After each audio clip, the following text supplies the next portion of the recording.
আপনাকে বিয়ে করা আমার পক্ষে সম্ভব নয় স্যার। কেন বলো তো? আমার মাঝে কিসের কমতি আছে? টাকা পয়সা বাড়ি গাড়ি কি নেই আমার, বলো? চরিত্র বলে কিছু নেই আপনার। শুধুমাত্র টাকা পয়সা থাকলেই ভালো মানুষ হওয়া যায় না। একজন ভালো মানুষ হতে হলে সুন্দর স্বচ্ছ চরিত্রের অধিকারী হতে হয়। বুঝতে পারলেন? যার ছিটে ফোটাও আপনার মাঝে নেই। তুমি কিন্তু বড্ড বেশি বাড়াবাড়ি করছো কণ্ঠ। বাড়াবাড়ি আমি না, আপনি করছেন স্যার। আর খবরদার আমাকে কণ্ঠ বলে ডাকবেন না। কেন এই নামে আমি ডাকতে পারবো না তোমায়? কি সমস্যা? এই নামে আমার আপনজনেরা আমায় ডাকে, তাই। আপনি কেন বুঝতে চাইছেন না? আমি কিছু শুনতে বা বুঝতে চাই না। তুমি আমায় বিয়ে করছো, ব্যাস। আমি পারবো না। তাছাড়া আপনার লজ্জা করে না? আপনার পরিবারের কথা তো অন্তত পক্ষে ভাববেন। আপনার ওয়াইফ আছেন, ছেলে মেয়ে আছে, আর আপনি? ছি! মেলিহাকে আমি ডিভোর্স দিয়ে দেব, তুমি চিন্তা করো না। তোমার কোনো অসুবিধা হবে না। আপনার কিভাবে মনে হলো যে আমি অন্য কারো ঘর ভেঙে সেই ঘরে সংসার করব? আমার কি বিবেকবোধ লোপ পেয়েছে? আমাকে এতটা নীচ মন মানসিকতার ভাবেন আপনি? ও, আমি বললেই দোষ? হ্যাঁ, দোষ। আমি আগামীকালই আমার রেজিগনেশন লেটার জমা দিয়ে দিব। তুমি রিজাইন নিলে ওই সৈকতের চাকরিও থাকবে না। ওর জন্যই তুমি আমায় বিয়ে করছো, তাই না? মানেটা কি? কি শুরু করেছেন আপনি? মিস্টার সৈকত সাহেব আমার একজন কলিগ আর ভালো বন্ধু। আমার চাকরি ছাড়ার সাথে ওনার চাকরি যাবার কি সম্পর্ক? কারণ তুমি ওকে ভালোবাসো। কারোর সঙ্গে হেসে কথা বললেই বুঝি তাকে ভালোবাসা হয়? আমি অত সব জানি না, তোমাকে আমার চাই, ব্যাস। আমার আগের স্বামীর সাথে আমার সংসার করা কেন হয়নি জানেন? সেও আপনার মতো লম্পট দুশ্চরিত্র ছিল। আপনি ভাবলেন কি করে যে ওই একই চরিত্রের অধিকারীকে আমি বিয়ে করব? তাহলে সৈকত চাকরিটা হারাচ্ছে, নিশ্চিত থাকো। আপনি আমার রাগ ওনার উপর মেটাবেন না প্লিজ স্যার। ওনার বাসায় বৃদ্ধা অসুস্থ মা, একটা ছোট বোন আছে। তার পুরো পরিবার ওনার উপার্জনের উপর নির্ভরশীল। আপনি এমনটা করতে পারেন না। বাহ, সৈকতের জন্য দরদ উতলে উঠছে, আর আমার কথা ভাববার সময় হয় না তোমার? দয়া করুন মিস্টার শোভন, আমি আর কিছু শুনতে চাই না। এই চাকরিটা না থাকলে হয়তো আমি এই বিলাসবহুল ভাবে জীবনটা কাটাতে পারবো না, কিন্তু আমি প্রাণ খুলে বাঁচতে পারবো। হয়তো মানিয়ে নিতে একটু কষ্ট হবে, কিন্তু রোজ রোজ এসব নোংরা কথাগুলো আর শুনতে হবে না। ভালো থাকবেন আপনি, আর কালকেই সব ডকুমেন্টস পেয়ে যাবেন। আসছি স্যার। আরে কণ্ঠ, শোনো। দাঁড়াও বলছি। Shit, damn it. চোখ মুছতে মুছতে রেস্টুরেন্ট থেকে বেরিয়ে আসলাম। এই এক কথার ঘটনা রোজ রোজ আর ভালো লাগে না। লাগবে না আমার এই চাকরি, তবুও তো আমার ইজ্জত ওই লম্পটের হাত থেকে রক্ষা পাবে। আমি শায়রে আজাদ কণ্ঠ, একটি মাল্টিন্যাশনাল কোম্পানিতে জব করছি। আমার বয়স 27 বছর। এই চাকরির বয়স 11 মাস। আর এতক্ষণ যার সাথে কথা বলছিলাম সে কোম্পানির এমডি। জয়নিং এর সময় থেকে তার এসব আচরণ মুখ বুজে সহ্য করে আসছি, কিন্তু আজ তিনি সব সীমা অতিক্রম করে ফেলেছেন। আর সম্ভব নয়। ও বলে রাখা ভালো, আমি ডিভোর্সি। 2 বছর আগে আমার স্বামীর সাথে আমার সম্পর্কটার ইতি ঘটে। তার সাথে 4 বছর ঘর করেছি। সে অনেক আগের কথা। সে এখন তার নতুন সংসারে খুব ভালোই আছে। তারপর থেকে জীবনের সংগ্রাম করতে করতে আজকের এই অবস্থানে পৌঁছেছি। কিন্তু ওই লোকটার জন্য আমার বহুল কষ্টে অর্জিত অবস্থান খোয়াতে হবে। বুকের ভেতরটা ভীষণ কষ্টে ভারী হয়ে আসছে। পৃথিবীর সব ছেলেরাই কি এমন? প্রতিটি মেয়ের জীবন কি এভাবেই ধ্বংস করা হবে? জানি না এসবের উত্তর। তবে এটা জানি যে কিছু ছেলের উপর পুরো পুরুষ জাতিকেই আমরা ভুল বুঝতে বাধ্য হই। এই যে ধরুন আমার জীবন, কোনো ছেলেকে আমি আর বিশ্বাস করতে পারি না, শুধুমাত্র একজন ব্যতীত। অনেক কথা বলে ফেলেছি, বাকিটা আস্তে আস্তে জানতে পারবেন। বাড়িতে পৌঁছেছি, কলিং বেল বাজতেই আম্মু দরজা খুলে দিল। কি রে মা, আজ এত তাড়াতাড়ি? শরীর ঠিক আছে তো? আরে আম্মু, এত টেনশন করো না। অসুখ করবে। আজকে অফ ডে না, একটু কাজ ছিল তো, তাই বেরিয়েছিলাম। কাজ শেষ, তাই ফিরে এসেছি। কিন্তু মা, তোর চোখ মুখের একই অবস্থা। আম্মু, বাইরে অনেক গরম তো, তাই টায়ার্ড হয়ে গেছি আর কি। আচ্ছা আম্মু, তুমি খেয়েছো? না রে মা। মানে কি? এখন বাজে বিকেল 3:30, অথচ তুমি খাওনি? তোমার ওষুধ আছে না? এমন করলে কিভাবে চলবে? যাও, তুমি টেবিলে গিয়ে বসো, আমি ফ্রেশ হয়ে আসছি। আচ্ছা মা, তুই তাড়াতাড়ি আয়, আমি অপেক্ষা করছি।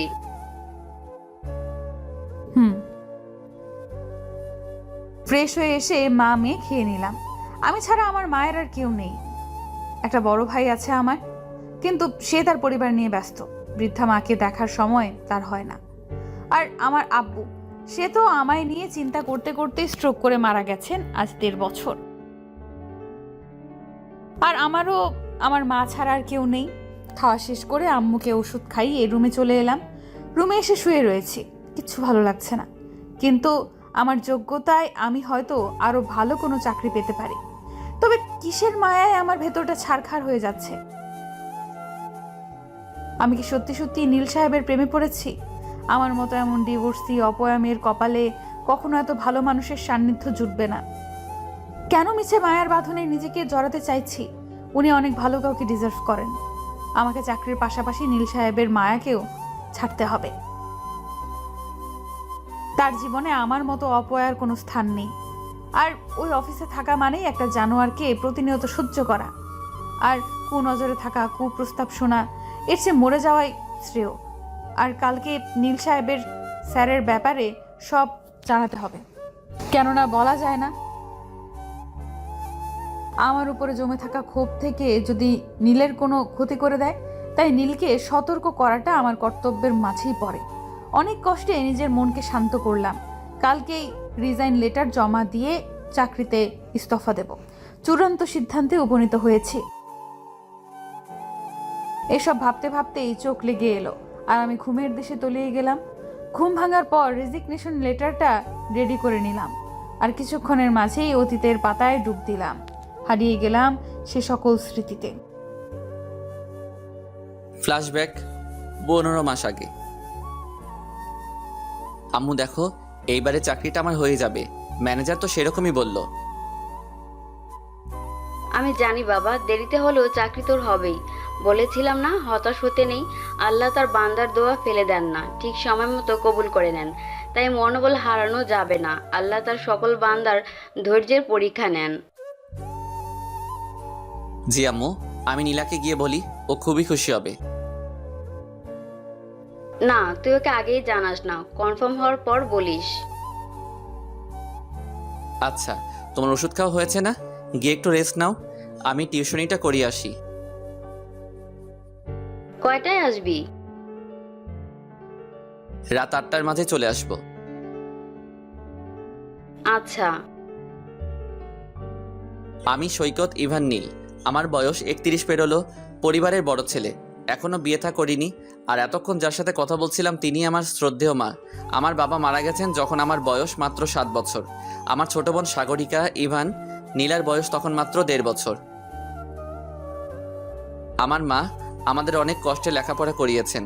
সেই সময়টাতে কেউ আমাদের পাশে ছিল না। তিনি নিজের সমস্ত সুখ বিসর্জন দিয়ে হাড় ভাঙা খাটুনি খেটে আমাদের এত বড় করেছেন। বাবার গড়িয়ে দেয়া সব স্বর্ণের গহনা বিক্রি করে আমাদের লেখাপড়া করিয়েছেন। এসব ভাবলেই বুকের ভেতরটা তীব্র কষ্টে হাহাকার করে। অনেক বছর ধরে চাকরি খুঁজছি, কিন্তু হয়নি কখনো। এবারেরটাই হয়তো আমার শেষ ইন্টারভিউ। তবে মনে হচ্ছে চাকরিটা হয়ে যাবে। এখন কিছু টিউশন করিয়ে সংসার চালাচ্ছি, মাস শেষে হিমশিম খেতে হয়।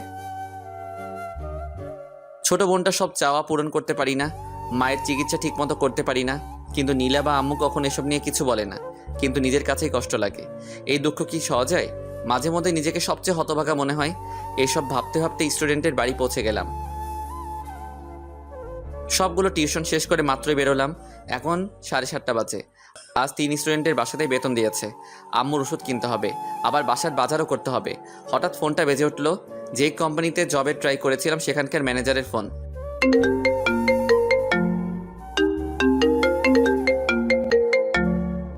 রিসিভ করলাম। হ্যালো। জি, সৈকত ইভান নীল বলছি। কি সত্যি বলছেন? আচ্ছা, কবে থেকে জয়েনিং? কাল থেকেই। ওকে, আমি সব ডকুমেন্টস নিয়ে আসবো। অবশেষে চাকরিটা আমার হয়েছে, কি যে খুশি লাগছে। বাসার জন্য মিষ্টি নিয়ে যাই। সব কাজ শেষে বাড়িতে পৌঁছেছি। কলিং বেল বাজালাম। আম্মু দরজা খুলে বলল, আয় বাবা, ভেতর আয়। আম্মু নীলাকে ডাকো। এ কি বাবা, এত বাজার করেছিস কেন? আর মিষ্টি? নীলা নিশ্চয়ই আবার তোর কাছে বায়না করেছে। এই মেয়েকে নিয়ে আমি আর পারি না। ছেলেটা আমার এত কষ্ট করে মাথার ঘাম পায়ে ফেলে সংসার চালায়, আর ওর শুধু আবদার, এটা চাই ওটা চাই, খালি চাই আর চাই। আহা আম্মু, কাঁদছো কেন? আর আমি কি একটাবারও বলছি নীলা আমার কাছে বায়না করেছে? আমার চাকরিটা হয়ে গেছে আম্মু, তাই বাজার করেছি বেশি করে, আর মিষ্টি এনেছি। বাবা সত্যি তো চাকরি হয়েছে? হ্যাঁ, এবার চোখ মুছো। নীলা কই তুই? এই তো আমি ভাইয়া, বলো ডাকছো কেন? আগে মিষ্টি মুখ কর, আমার জব হয়ে গেছে রে বোন। ওয়াও ভাইয়া, এত বড় একটা নিউজ, আমার খুব ভালো লাগছে, আমি খুব খুশি ভাইয়া। এবার থেকে তোর যা লাগবে সব বলবি আমায়। হুম। আম্মু তুমিও খাও, হা করো। আরে থাম, এই তো নিয়েছি। এরপর থেকে আমাদের ভালো দিন আসতে লাগলো। সারাদিন অফিস, আর দিন শেষে আমার পরিবারের সাথে কাটানোর সময় আমার মাসিক বেতন 70,000 নির্ধারিত হয়। বেশ স্বাচ্ছন্দ্যেই আমার চাকরি জীবন চলছিল। 4 মাস পর একটা মেয়ে চাকরিতে জয়েন করে। মেয়েটা বেশ আলাদা, খুব চুপচাপ, যাকে বলে ইন্ট্রোভার্ট, কিন্তু তার নামটা যথেষ্ট সুন্দর, সায়রী আজাদ কণ্ঠ। কিছুদিনের মাঝে ওর সাথে আমার বেশ সখ্যতা গড়ে ওঠে। আমরা কলিগের পাশাপাশি খুব ভালো ফ্রেন্ড। ওর জীবনের ঘটনাগুলো শুনে খুব কষ্ট পেয়েছিলাম। মেয়েটা এইটুকু বয়সে কতটা কষ্ট সহ্য করেছে। অফিসে একমাত্র আমার সাথেই ও অনেক কথা বলতো, তবে অনেক কথাই নিজের মাঝে লুকিয়ে যেত। অফিসে আসার পর সব ঠিকই থাকতো, কিন্তু যখনই ও এমডি স্যারের রুমে যেত তখনই চুপ হয়ে যেত। জিজ্ঞেস করেছে অনেক, কিন্তু ও কথা এড়িয়ে গেছে। আমার দেখা মতে স্যার লোকটা বেশি সুবিধার না। ওনাকে ঘিরে অনেক মেয়েঘটিত ঘটনা ঘটেছে। আমার মনে হয় উনি কণ্ঠের সাথেও এমন কোনো আচরণ করেন, কিন্তু ও যদি চুপ থাকে আমি তো স্যারের বিরুদ্ধে কোনো স্টেপ নিতে পারবো না। যতই দিন যাচ্ছে ওর প্রতি একটা আলাদা টান, মায়া অনুভব করছি। আমার ওকে খুব ভালো লাগে, ইনফ্যাক্ট আমি ওকে ভালোবেসে ফেলেছি, কিন্তু কোনোভাবেই ওকে জানানো বা বলা হয়ে ওঠেনি। এভাবেই কেটে যাচ্ছিল দিন, আর আমার মনে ওর জন্য অনেক সুপ্ত অনুভূতি জন্ম নিচ্ছে। মেয়েটা রোজ তার নতুন নতুন গুণে আমাকে মুগ্ধ করছে। খুব পরিশ্রমী আর কর্মঠ একটি মেয়ের জলজান্ত উদাহরণ হলো কণ্ঠ। এক কথায় সুপার উইমেন, তবে কণ্ঠ বেশ রহস্যময়ী। ওর সব কথায় কাজে একটা কিন্তু রয়ে যায়। ওকে বুঝতে হলে প্রচুর গবেষণা করতে হবে বলে আমার মনে হয়। মেয়েটা কারোর সাথে বেশি মেশে না বা কথা বলে না, আর ছেলেদের পারতপক্ষে এড়িয়ে চলে। যদিও জানি ওর জীবনের ঘটনা, তবু বিষয়টি খুবই অদ্ভুত লাগে। ও কি তবে খুব বেশি ঘৃণা করে ছেলেজাতকে? আমি মাঝে মাঝে ভাবি ওর হাজবেন্ড ওর সাথে কেন এমন করলো। আজকের পৃথিবীতে ওর মতো ভদ্র সুশ্রী মেয়েকে নিজের জীবনে পাওয়াটা কত কঠিন, তাও আবার জীবন সঙ্গিনী হিসেবে। আমার খুব আফসোস হয়। আবার একটা কথা খুব জানতে ইচ্ছে হয়, আচ্ছা মানুষ কি কষ্ট দেওয়ার জন্য নিজের আপনজনকে বেছে নেয়? অথবা কেউ কি জেনে শুনে তাকে প্রচণ্ডভাবে ভালোবাসা মানুষটার বিশ্বাস ভরসা দুলিশাত করে দিতে পারে? আম্মুর ডাকে আমার ধ্যান ভাঙলো। আমি চকিত হয়ে সেই দিকে তাকালাম যেখানটায় আমার আম্মু রয়েছে। কি হয়েছে আম্মু, শরীর খারাপ লাগছে? আমায় ডাকলে যে? না বাবা, আমি ঠিক আছি, তোর সাথে কিছু কথা ছিল। তুমি বলো, কথা বলার জন্য অনুমতি চাইছো কেন? আসলে বড় হয়েছিস তো তাই। আমি তোমার কাছে এখনো সেই ছোট্ট নীল। তা বললে কি চলবে বাবা? আচ্ছা কি বলবে তুমি? আব্বু, এবার তুই বিয়েটা করে ফেল, বয়স তো পেরিয়ে যাচ্ছে। আমার দেখাশোনা করেই তো জীবন পার করে দিলি, এবার অন্তত পাখি নিজের কথাটা ভাব। করবো তো, সময় হলে ঠিক করব। এই কথা তো বিগত 4 বছর যাবৎ শুনিয়ে আসছিস। নীলার বিয়েটা দিয়ে তারপর আমিও বিয়ে করব। যা ভালো বুঝিস। আর কথা বাড়াইনি, আর আম্মু বাড়াইনি। ঘুমানোর প্রস্তুতি নিলাম এবং একসময় ঘুমিয়ে পড়লাম। অফিসে জয়েন করেছি 2 মাস মতন হয়েছে। এই অফিসের কারোর সাথেই আমার তেমন পরিচয় নেই, আবার কথাও তেমন একটা হয় না। তবে একটা মানুষের সাথে কথা না বলে থাকতে পারি না। সেই মানুষটা হলো নীল সাহেব। ওনার কথাবার্তা, পার্সোনালিটি সবটাই আমায় মুগ্ধ করেছে। অফিসে একমাত্র ওনার সাথেই আমি অনেক কথা বলি। অফিসে ওনার প্রচুর সুনাম রয়েছে। সবটাই ঠিক ছিল, শুধুমাত্র একটি বিষয় ছাড়া, আর সেটা হলো অফিসের এমডি। ওনার কথা, চালচলন সবটা যেন নোংরা কিছু ইঙ্গিত করে। আমি যথেষ্ট শালীনতা বজায় রেখে চললেও উনি পারেন না আমাকে চোখ দিয়ে সম্পূর্ণ গিলে খান। এত বাজে চাহনি ওনার। নীল সাহেব হয়তো বিষয়টা আন্দাজ করতে পারেন। সে সব সময় আমাকে অফিসে আপসেট হয়ে থাকার কারণ জিজ্ঞেস করেন, কিন্তু আমি বিষয়টা এড়িয়ে যাই, কারণ আমি চাই না আমার জন্য নীল সাহেব কোনো ঝামেলায় জড়িয়ে পড়ুক। উনি মানুষটা খুব ভালো, নিজের পরিবার ছাড়া কিচ্ছু বোঝেন না। খুব ভালোবাসেন নিজের মা আর ছোট বোনকে। তার আলোচনার মূল বিষয় তার পরিবার। এই জন্য অনেকেই বিরক্ত বোধ করলেও আমার খুব ভালো লাগে। এই দেখো, এত সব ভাবতে ভাবতেই অফিসে পৌঁছে গেছি। আমি রিক্সা থেকে নেমে ভাড়া মিটিয়ে অফিসে ঢুকতে নেব, ঠিক তখন কণ্ঠ, কারো পিছু ডাক শুনে দাঁড়িয়ে গেলাম। পিছনে ঘুরে যা দেখলাম তার জন্য আমি মোটেও প্রস্তুত ছিলাম না। আমার প্রাক্তন স্বামী ডেকেছিল আমায়। আমার ভালো থাকা হয়তো তার সহ্য হচ্ছে না। তার সাথে কথা বলার বিন্দু পরিমাণ ইচ্ছে আমার নেই। সে হয়তো আবার আমায় অপমান করতে আমার অফিস অবধি চলে এসেছে।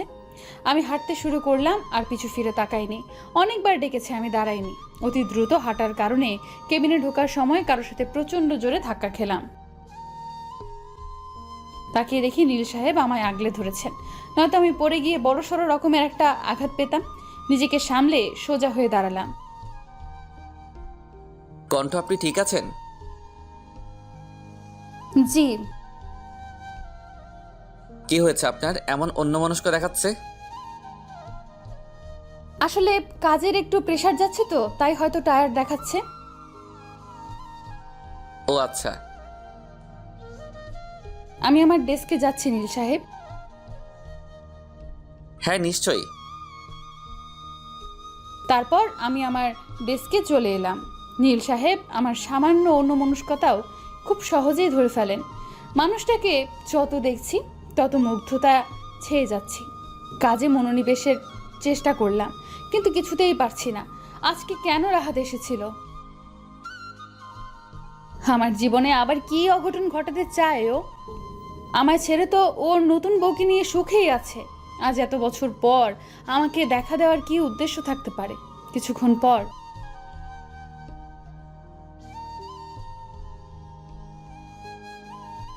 জি, আপনি যান, আমি আসছি। স্যার, আসবো? আসুন মিস কণ্ঠ। কোনো দরকার ছিল স্যার? কেন, তোমায় কি সবসময় দরকারের জন্য ডাকতে হবে? এমনি কি তোমায় আমি ডাকতে পারি না? আসলে স্যার ঠিক তা নয়।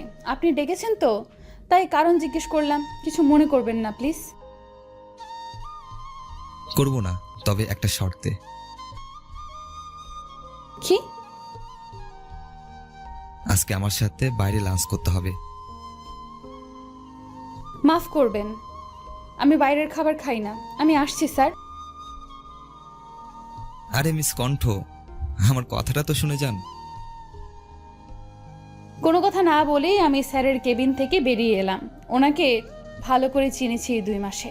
আজ কফি, কাল লাঞ্চ, পরশু ডিনার, আর যতক্ষণ ওনার সামনে ছিলাম মাথা থেকে পা অবধি না হয় হাজারো বার স্ক্যান করেছে। অসভ্য লোক কোথাকার। তারপর আমার ডেস্কে বসে আবার কাজ শুরু করলাম। লাঞ্চের সময়।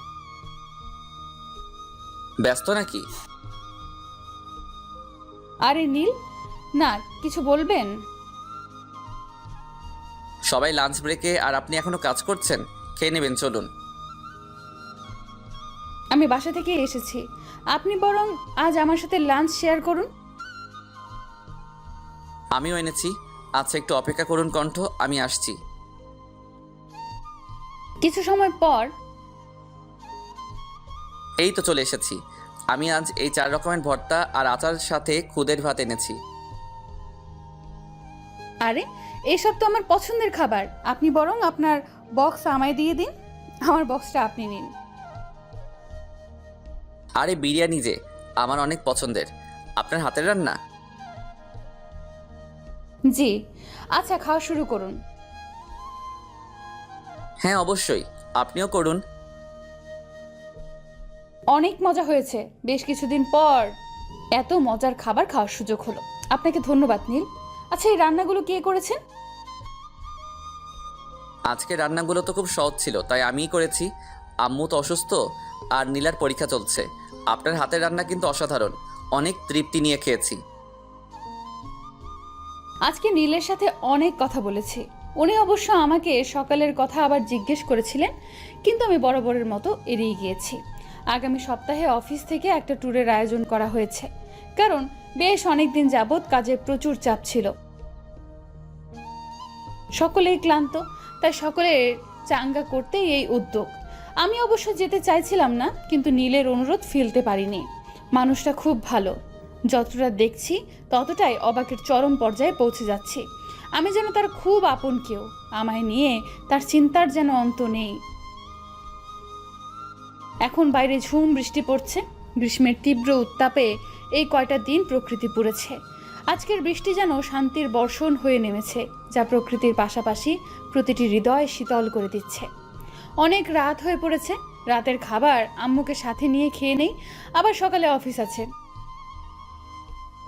খেতে ইচ্ছে করছে না, তবুও খেতে হবে, নতুবা আমার শ্রদ্ধেয় জননী খাবেন না। আর রাতে তার অনেকগুলো ওষুধ আছে, অজ্ঞতা খেতে যেতেই হবে। আম্মু এসো তাড়াতাড়ি, খেয়ে নেবে তো নাকি? তুই খেয়েছিস? না, তোমার সাথে খাবো। আর কথা না বলে বসো দেখি। হুম। খাবার খাওয়া শেষে বারান্দায় এসে বসলাম। দেখলাম আমার ফোন বাজছে, নীল ফোন করেছে। রিসিভ করলাম। কোনো দরকার নীল? কোনো দরকার ছাড়া বুঝি আপনাকে কল করতে পারি না কণ্ঠ? ঠিক তা নয়, অনেক রাত হয়েছে তো, তাই ভেবেছিলাম হয়তো কোনো দরকার। খেয়েছেন?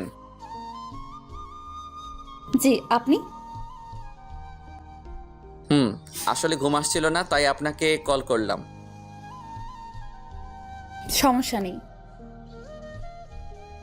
এভাবেই অনেকটা সময় নীলের সাথে কথা বলে কাটিয়ে দিলাম। কথায় কথায় রাত 1টা পার হয়ে গিয়েছিল। তারপর ফোন রেখে ঘুমিয়ে পড়লাম। তবে অনেক দিন পর এভাবে কারো সাথে মন খুলে কথা বলে নিজেকে বেশ হালকা লাগছে। আজকে অফিসের ট্যুর, আমরা শ্রীমঙ্গলে যাচ্ছি। যদিও ট্যুরের পেছনে একটা মহৎ উদ্দেশ্য লুকায়িত রয়েছে, আর তা হলো আমাদের অফিসের একটা শাখা কিছুদিন আগেই ওখানে খোলা হয়েছে। ফলে আমাদের অনেক ক্লায়েন্ট ওখানে রয়েছে, তাই আমরা একটা ডিল করতেই যাচ্ছি শ্রীমঙ্গল। যদিও সবাইকে নিয়ে যাওয়া হচ্ছে সেখানে, তাই ডিলের প্রয়োজনে যাওয়া হলেও সবার মাঝে ট্যুরের আমেজ রয়েছে। আমাদের 24 জনকে নিয়ে যাওয়া হচ্ছে। 2টো দলের সদস্যদের ভাগ করে নেওয়া হয়েছে। অনেকেই পারিবারিক বিভিন্ন কারণে আমাদের সাথে যোগদান করতে পারেনি, তাই আমাদের সঙ্গী হিসেবে 24 জন অবশিষ্ট রয়েছে। আমি এমডি স্যার ও কণ্ঠ একই দলে রয়েছি। আমি কণ্ঠকে আর আপনি বলে কথা বলি না, তুমি বলেই কথা বলি। তবে ও এখন আপনি বলে, এটাই নাকি ওর স্বাচ্ছন্দ্য, তাই আমিও কিছু বলিনি। কারণ কারো কমফোর্ট জোন থেকে তাকে বের করাটা তার জন্য অস্বস্তিকর। এখন সকাল 8টা বাজে। 8:45 অফিসের সামনে সকলে একত্রিত হব। তারপর আমরা মাইক্রোবাসে করে শ্রীমঙ্গলের উদ্দেশ্যে যাত্রা করব। আমি বাসা থেকে বেরিয়ে কণ্ঠকে কল করলাম। হ্যালো কণ্ঠ, তুমি বেরিয়েছো? না নীল, আপনি? আমি তোমার বাসার সামনে আসছি। আমার 5 মিনিট লাগবে, আমি বেরোচ্ছি। আচ্ছা এসো তুমি। বেশ কিছুক্ষণ হাঁটার পর আমি কণ্ঠের বাসার সামনে পৌঁছালাম। অপেক্ষা করতে থাকলাম।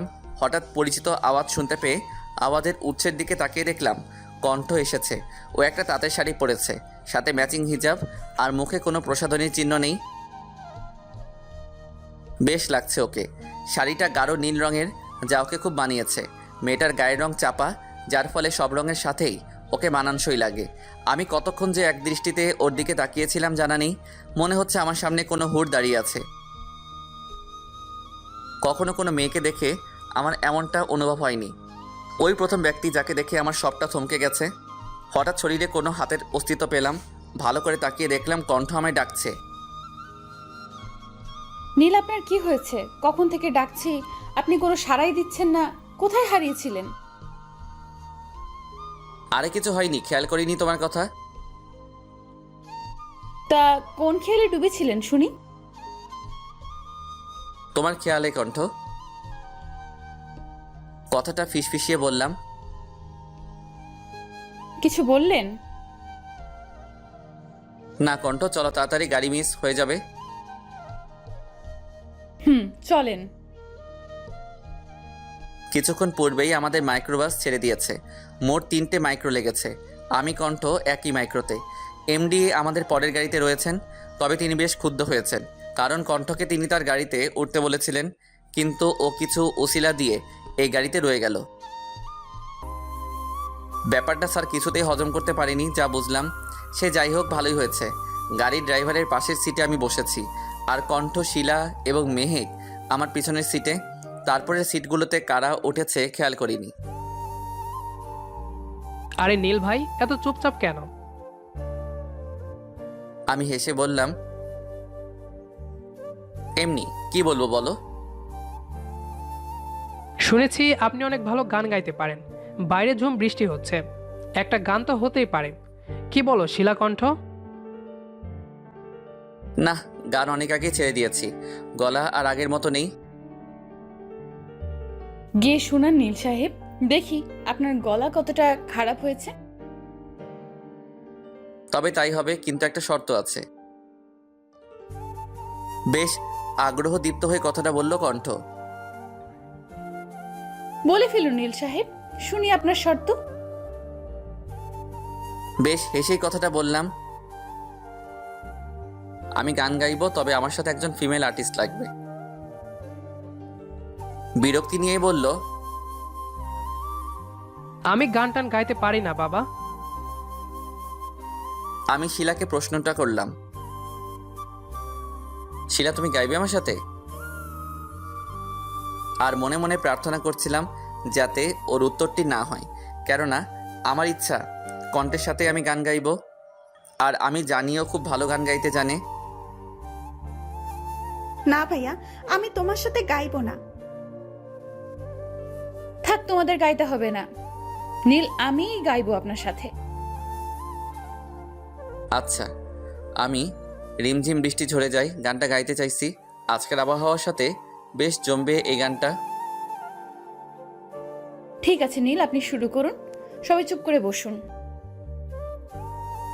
আমি গাইতে শুরু করলাম। করতালিতে মুখরিত হয়ে উঠল গাড়ির ভেতরটা। সবার কাছে খুব ভালো লেগেছে আমাদের গান। কণ্ঠের গলা মারাত্মক রকমের সুন্দর। যতক্ষণ ওর গান শুনছিলাম যেন কোনো ঘোরে হারিয়ে গিয়েছিলাম। মেয়েটা প্রচুর আবেগ দিয়ে গান গায়। পুরো রাস্তা জুড়ে সকলের আলোচনার কেন্দ্রবিন্দু ছিল আমাদের গাওয়া গান। প্রশংসা শুনতে শুনতে কানের পোকা বেরিয়ে যাবে বলে মনে হচ্ছিল, কিন্তু কণ্ঠ গান গাওয়ার পর থেকেই চুপ। পুরো যাত্রাপথে তেমন কথা বলেনি। কি হলো মেয়েটার? কষ্ট পেয়েছে কি? বেশ কয়েক ঘন্টা যাত্রা শেষে আমরা আমাদের গন্তব্যস্থলে পৌঁছালাম। বৃষ্টির কারণে অনাকাঙ্ক্ষিত বিলম্ব ঘটল। এই লম্বা জার্নি শেষে একদম ক্লান্ত হয়ে পড়েছি। আমাদের 24 জন সদস্যের মাঝে 3 দম্পতি রয়েছে, যারা আমাদের সাথে কটেজে উঠবেন না। তারা তাদের মতো করে কোনো হোটেলে উঠবেন। এমডি স্যারের এক কাজিনের বাসা রয়েছে শ্রীমঙ্গলে, তাই তিনি সেখানেই উঠবেন। বাকি রইলাম আমরা 17 জন, যার মাঝে 7 জন মেয়ে আমরা, আর বাকি 10 জন ছেলে। আমরা 4টা কটেজে উঠব। বড় কটেজ দুটোতে 5 জন করে ছেলে সদস্যরা এবং আমরা 7 জন থাকবো ছোট কটেজ দুটোতে। আমি, মেহেক ও শিলা একসঙ্গে থাকবো। ওদের সাথে বেশ ফ্রি হয়ে গিয়েছি আমি। ওরা খুব মিশুক। নীল, সাগ্রত ভাই, রাহাত ভাই, সৃজন ভাই ও শিথিল ভাই একসঙ্গে থাকবেন। এখন সময় বেলা 2টা। খুব ক্ষুধা লেগেছে আমার, আবার খুব ঘুমও পাচ্ছে। কি যে এক অস্বস্তিকর অবস্থা। ফ্রেশ হয়ে খেতে গেলাম। খাওয়া শেষে রুমে এসেই ঘুমিয়ে পড়লাম। হঠাৎ স্বপ্নে, নীল, আমি আপনাকে খুব ভালোবাসি। কথা বলবেন না? কি হলো নীল?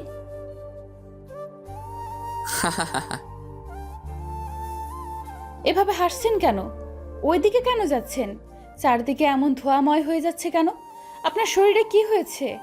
চামড়া এমন দেখাচ্ছে কেন?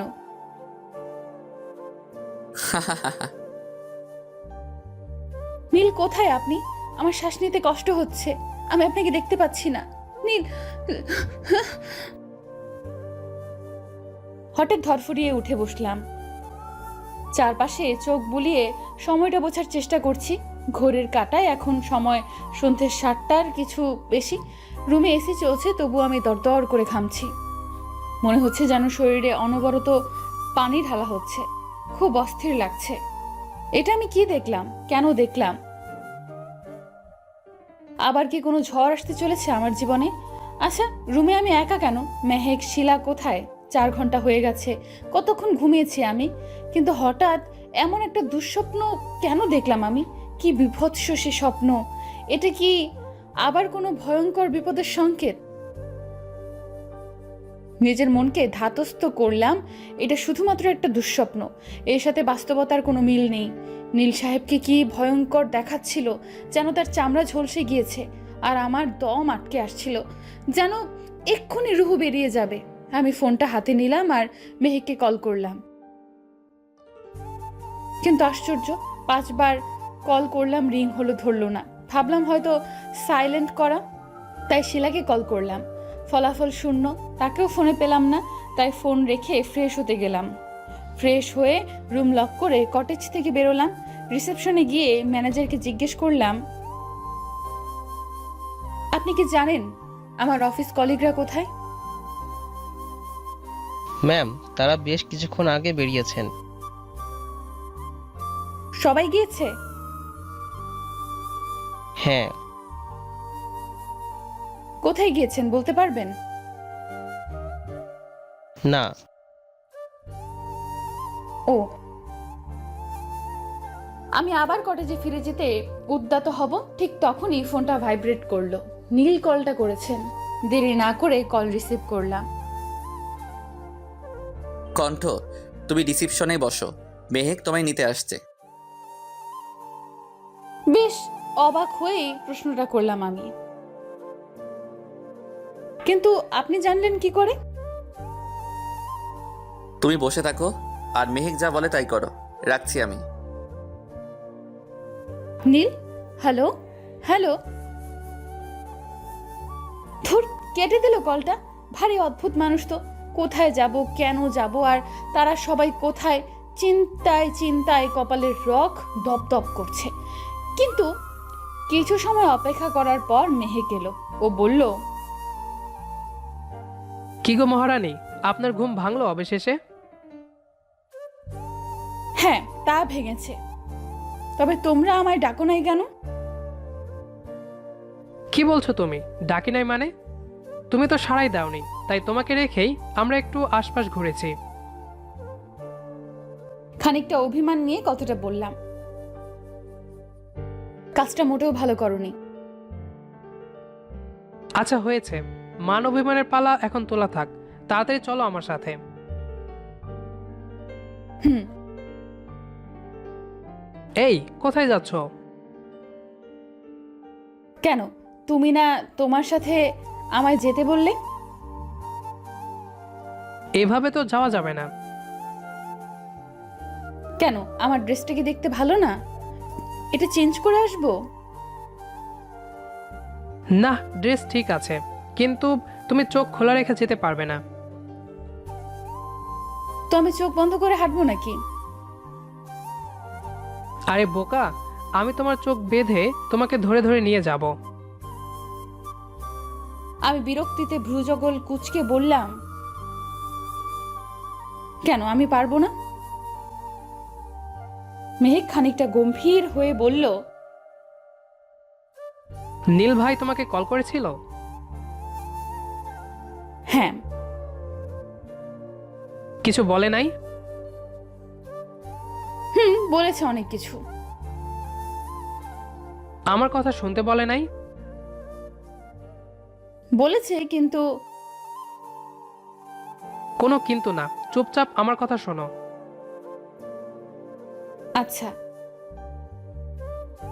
মুখ বাঁকাচ্ছ কেন? তোমায় মারতে নিয়ে যাচ্ছি না, হয়ে গেছে, চলো। শক্ত করে ধরবে কিন্তু, হোঁচট খেলে তোমার খবর আছে। বেশ, তবে তাই হবে।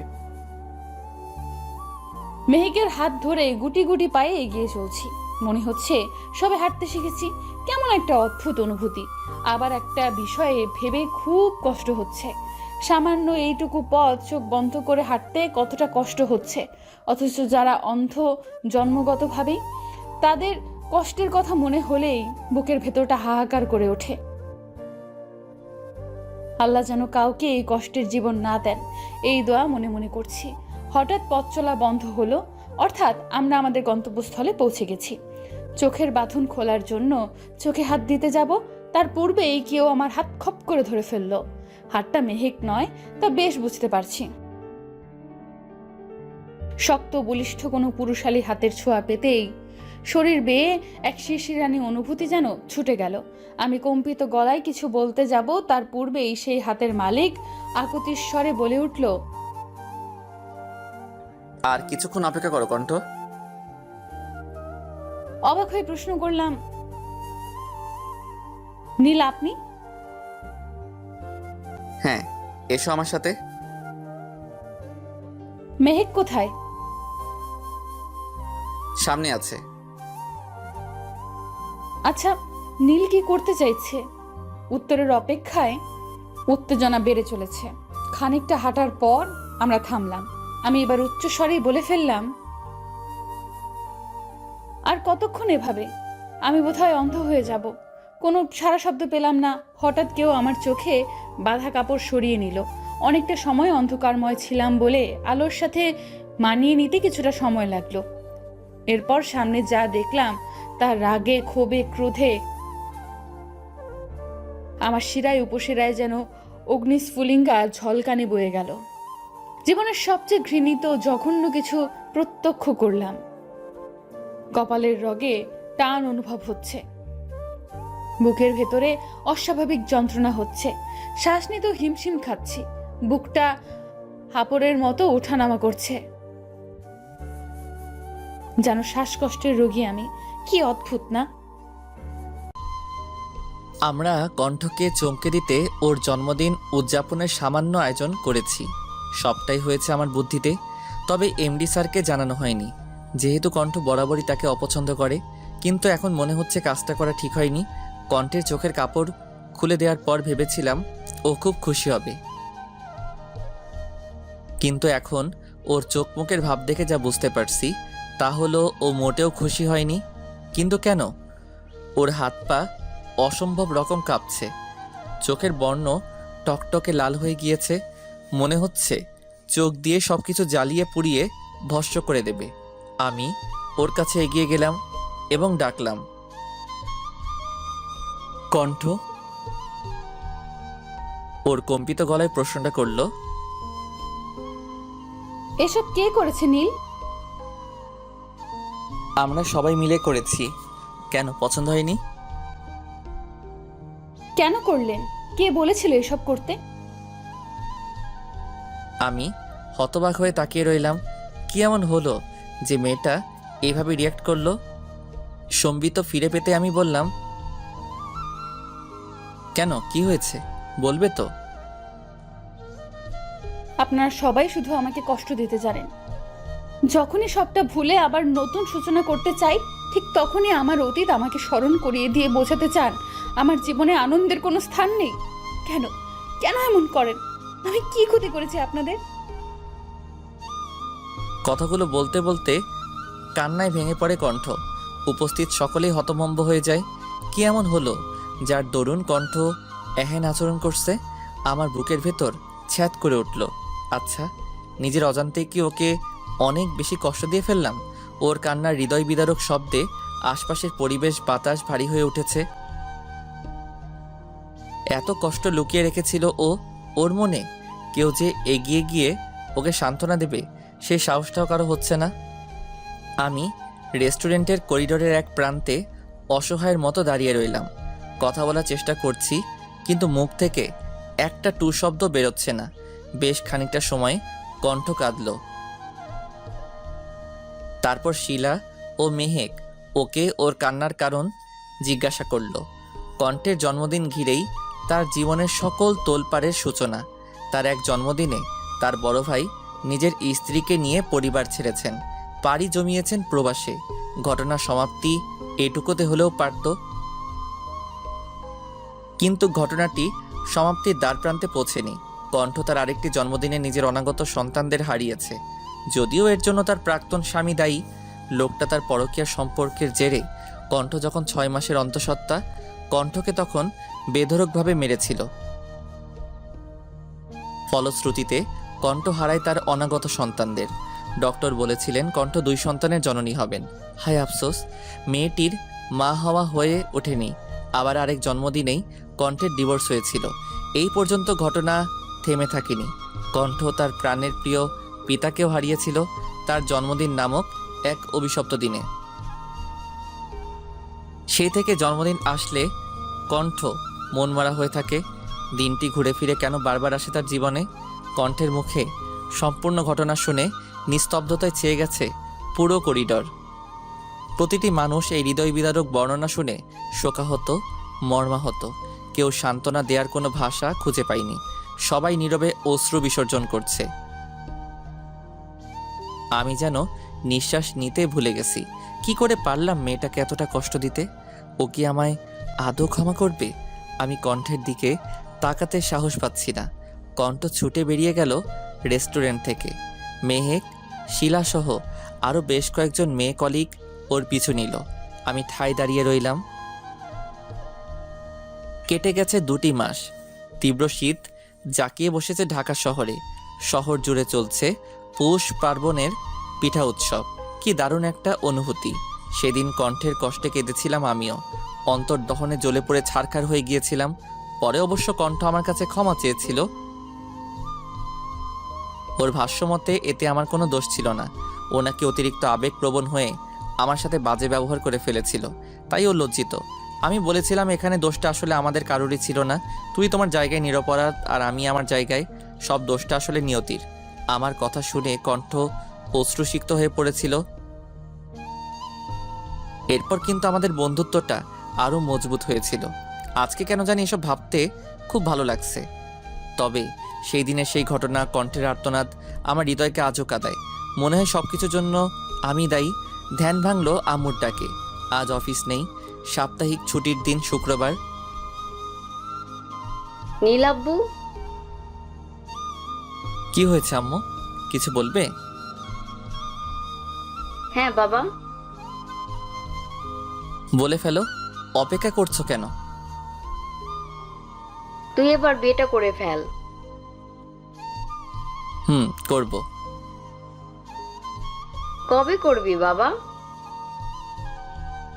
সময় হলেই করব। সেই সময়টা কবে আসবে শুনি? মা, নীলা কোথায়? কথা ঘুমাচ্ছিস? না তো। তোকে বলে কোনো লাভ নেই। আরে আম্মু, যা রাগ করে চলে গেল। আম্মুর সবসময় এক কথা, বিয়ে কবে করবি? আমার আর ভালো লাগে না। আমি কতবার বলেছি নীলাকে বিয়ে দেওয়ার পর নিজে বিয়ে করব। ওর লেখাপড়া শেষ হতে আর বেশি দিন বাকি নেই। আশা করা যায় আগামী 2 বছরের মাঝেই আমার বোনটার পড়া শেষ হবে। আমি ওর বিয়েটা খুব ধুমধাম করে দিতে চাই, তাই ওর জন্য কিছু টাকা জমিয়েছি। আমার আজকাল কেন জানি মনে হয় আমি হয়তো আর বেশি দিন বাঁচব না। তাই আমার অবর্তমানে আমার পরিবারের যাতে কোনো কষ্ট না হয় সেই ব্যবস্থা করছি। আম্মুর চিকিৎসা আর নীলার বিয়ে, এই দুটো দায়িত্ব পালন করতে পারলেই আমি মুক্ত। সেই লক্ষ্যে কিছু টাকা ব্যাংকে ডিপোজিট করে রেখেছি। হয়তো আমি না থাকলে আর যাই হোক, আমার পরিবারকে পথে নামতে হবে না। ভাবনায় বিচ্ছেদ ঘটিয়ে আমার ফোনটা বেজে উঠল। কণ্ঠের কল। উদগ্রীব হয়ে রিসিভ করলাম। নীল, বলো কণ্ঠ। আমার একটা অনুরোধ রাখবেন? প্লিজ, না করবেন না। সম্ভব হলে অবশ্যই রাখবো, বলো তুমি।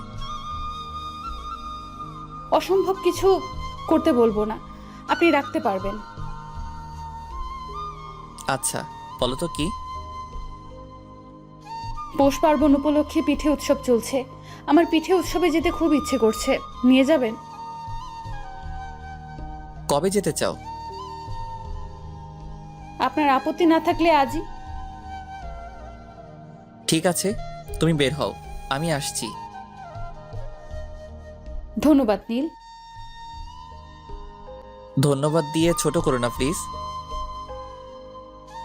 বেশ, তবে তাই হবে। তাড়াতাড়ি রেডি হও, 10 মিনিটের মাঝে আসছি। আচ্ছা, আসুন। নীলের সাথে কথা বলে চট করে তৈরি হয়ে নিলাম। আজকে হালকা করে সেজেছি।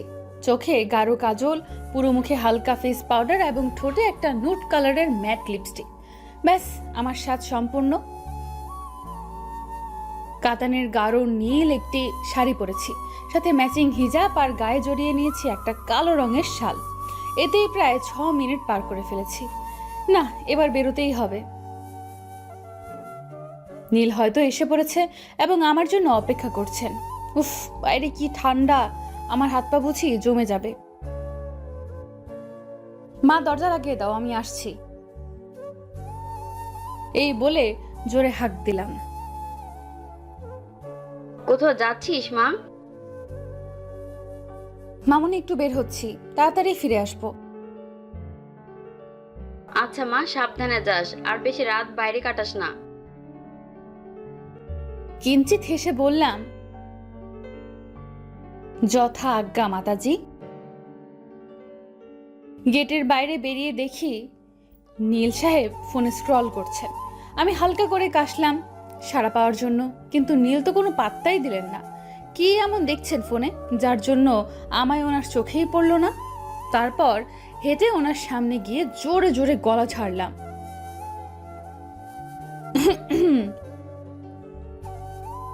আরে কণ্ঠ, এসে পড়েছো, চলো রিক্সায় উঠি। এসেছি তো সেই কখন, কিন্তু আপনি তো দেখলেনই না ফোন নিয়ে ব্যস্ত কিনা। খানিকটা খোঁচা দিয়ে কথাটা বললাম। কেন যেন ওনার দৃষ্টি আকর্ষণ করতে না পেয়ে রাগ হচ্ছে, ভীষণ রকমের রাগ। মিষ্টি হেসে বললেন নীল,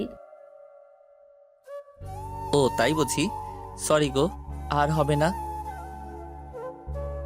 কি মায়াময় মুখায়ব, কতটা স্নিগ্ধ তার হাসি, কতটা গভীর তার চোখের চাহনি। দেখলেই মনে হয় এই বুঝি কোনো মায়াজালে জড়িয়ে পড়েছি। আর তার মুখের এই গো ডাকটা শুনে শরীর জুড়ে বয়ে গেল এক অদ্ভুত অনুভূতি। মনের মাঝে লোভ জমছে। ইস, যদি রোজ এই ডাকটা শুনতে পেতাম, যদি পেতাম। ভাবনার সাগরে হাবুডুবু খাচ্ছিলাম, তবে তা ছিল ক্ষণস্থায়ী। এই কণ্ঠ, কি ভাবছো বলো তো? রিক্সায় উঠবে না? কিছু না, চলুন। সূর্য ডুবেছে, ঘন্টাখানেক পড়বে। অন্ধকার জেগে বসেছে শহর জুড়ে। তবে রাস্তায় ল্যাম্পপোস্টে, দোকানের লাইট আর বাসাবাড়ির লাইটের আলোয় আলোকিত চারপাশ। ঠান্ডা বাতাসের ঝাপটা এসে স্পর্শ করছে সারা অঙ্গ। রিক্সা ছুটে চলেছে গন্তব্যের খোঁজে, আর পাশে বসে আছেন নীল। তবে আমাদের মাঝে আরো 2-1 জন বসতে পারবে বলে মনে হয়। আচ্ছা, সময়টা যদি এখানেই থমকে যেত তবে কেমন হতো? 1 কাপ চায়ের বড্ড অভাব। ভাবনার সমাপ্তি ঘটল, কেননা রিক্সা থেমে গেছে, যার অর্থ আমরা আমাদের কাঙ্ক্ষিত গন্তব্যে পৌঁছেছি। আমি নামলাম রিক্সা থেকে। এতটা পথে আমরা একটা কথাও বলিনি। নিশ্চুপ থেকে প্রকৃতির স্নিগ্ধতা অনুভব করছিলাম। শান্ত স্বরে নীল বলল, কণ্ঠ, চলো। চলেন। আমি আশপাশ ঘুরে ঘুরে দেখছিলাম। হরেক পদের পিঠার স্টল রয়েছে। মনে পড়ে গেল ছোটবেলার কথা। শীতের সময় গ্রামে যখন বেড়াতে যেতাম তখন কত পিঠা খেতাম, আর এখন তো বাসায় সেভাবে পিঠা তৈরি করাও হয় না, তাই খাওয়া সৌভাগ্য হয়ে ওঠে না। চারপাশ পিঠার সুঘ্রাণে ম ম করছে। আমি পাটিসাপটা পিঠার স্টল দেখে দাঁড়িয়ে পড়লাম। নীল বললেন, কি হলো, থেমে গেলে যে? কপাল কুঁচকে কথাগুলো বললাম আমি। পৌষ পার্বণের পিঠা উৎসবে এসেছি কি করতে? শুধু কি ঘুরে ঘুরে দেখবো, খাবো না? না, তা হবে কেন? তা কোন পিঠে খাবে? আপাতত পাটিসাপটা দিয়ে শুরু করব, তারপর ভেবে দেখছি আর কি টেস্ট করা যায়। তবে শুরু করা যাক। আমরা পাটিসাপটা, ভাপা পিঠা, চিতই পিঠা, খেজুর পিঠা, দুধ চিতই পিঠা, বিবিখানা পিঠা সহ আরো অনেক রকমের পিঠা টেস্ট করলাম। অসম্ভব মজা ছিল পিঠাগুলো। এত পিঠা খেয়ে ফেলেছি যে এখন হাঁটতে হিমশিম খেতে হচ্ছে, তবুও খুব উপভোগ্য ছিল মুহূর্তগুলো। নীলের একই অবস্থা। হঠাৎ নীল বলে উঠলেন, এই কণ্ঠ, একটু বিশ্রাম নেই, কি বলো? ঠিক বলেছেন, হাঁটতে কষ্ট হচ্ছে। কিছু সময় বিশ্রাম নিয়ে তারপর চলে যাব। নিষ্প্রভ কণ্ঠে আমি বললাম, নীল এখন কয়টা বাজে? সবে 7:45 বাজে, 8টা পর্যন্ত বসি, তারপর রওনা হব। ঠিক আছে, আপনাকে অনেক ধন্যবাদ নীল। নীল খানিকটা অবাক হয়ে বললেন, ধন্যবাদ কেন? উচ্ছ্বাসিত হয়ে কথাগুলো বললাম, এত সুন্দর একটা সন্ধ্যা উপহার দেওয়ার জন্য। এটা আমার জীবনের অন্যতম একটি সুন্দর মুহূর্ত, আমার কাটানো সবচেয়ে ভালো সন্ধ্যা। তোমাকেও ধন্যবাদ আমাকে এত সুন্দর সময় উপভোগ করতে দেওয়ার জন্য। আড্ডা চলল বেশ অনেকটা সময়। তারপর আমরা বাসার উদ্দেশ্যে রিকশায় চড়লাম। আবার আমরা বেশ অনেকটাই স্বাভাবিক হয়ে গেলাম। আগের মতো আর জড়তা কাজ করছিল না। অনেক কথা বলতে বলতেই আমরা বাসায় এসে পড়লাম। আমায় বাসার গেটে নামিয়ে দিয়ে নীল নিজের বাসার উদ্দেশ্যে রওনা দিলেন। যতক্ষণ নীলকে দেখা গেল আমি তাকিয়ে দেখলাম, উনি অদৃশ্য হতেই আমি বাসায় ঢুকে গেলাম।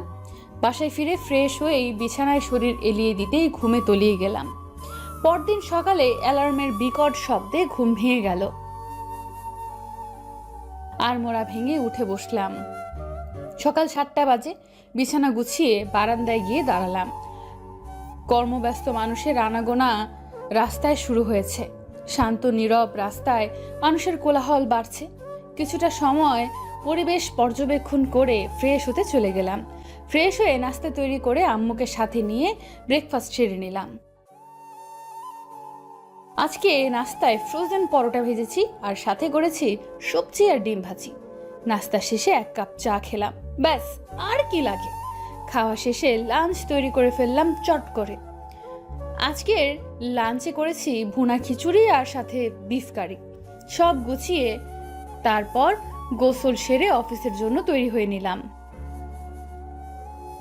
এই শীতের সকালে গোসল করে আসাতে ঠান্ডা কম লাগছে। 9টায় অফিস, তাই 8:40-এ বেরোবো।